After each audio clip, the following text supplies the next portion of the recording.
We know that there's extreme poverty. We know that there's trauma. And we're just going to suspend them? No. We need to fix these issues. We need to stop suspending babies. Kindergarten to third grade? We're suspending babies? Hello, talk about it. I heard a story recently of a teacher saying that they felt threatened by a kindergartner. They felt threatened by a baby.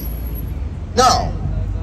We need to understand why they're acting this way. We need to fix it, fix the root causes, and not just suspend them. We need more counselors. We need more nurses. You know some schools don't have nurses in their schools? Talk about it. Yep. We need more counselors. We need more training for teachers like myself for restorative practices. We need higher pay for myself and other teachers and other staff. Our TAs, most people that come from this community, the TAs, they make less than minimum wage. They make like $30,000. And these are people that are from our community mostly. So we need to go further just without solutions and not suspension. We also got to get cops out of schools. I'm going to say that right now. We need cops out of schools. So this also leads to criminalizing our students. And we don't need restorative justice just inside the schools. We need restorative justice outside of schools, in our communities. We need care over punishment outside of our schools. We need to stop calling the cops every time something goes wrong. We need to figure out what's really happening and not criminalizing. One of my students was just almost beaten to death by a police officer. That ain't right.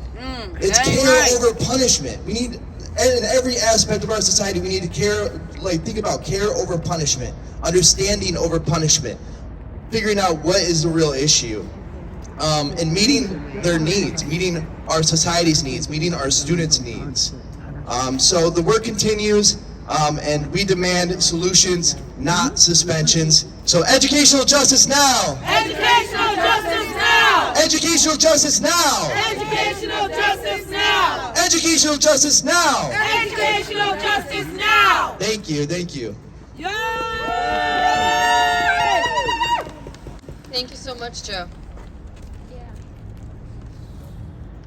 So, next up, we have one of our powerhouse leaders, one of our powerhouse community members, the original founder of Families for Lead Freedom Now.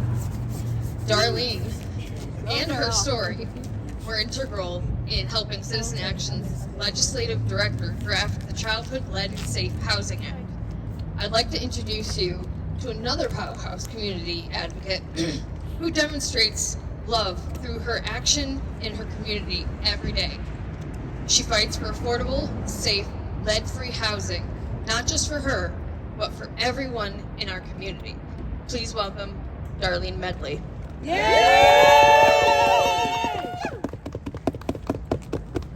Good afternoon, everyone. Good afternoon. Good afternoon.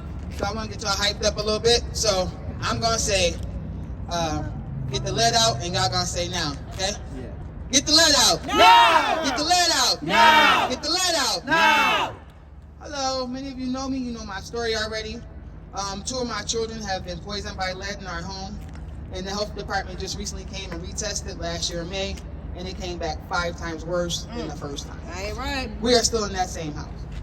So now I currently have to not only get my 2 little babies tested, but now the whole household now has to be tested, including the adults in the home, with hopes and prayers that we are not affected by this lead that is in our home.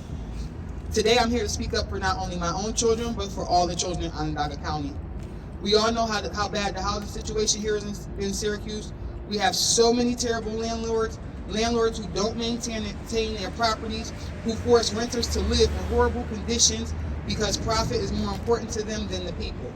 We have landlords who know there's lead in their homes, they rent out and do nothing to fix it. Instead, the renters are paying for the privilege of being poisoned. Thousands of children and families living in toxic, dangerous, poisonous conditions. And as always, it's the black and brown children who pay the highest price, who are poisoned at the highest rates, who suffer the consequences. Learning challenges, behavioral challenges, and health challenges. I can speak on all of them. No child should experience what my children are experiencing, nor any family.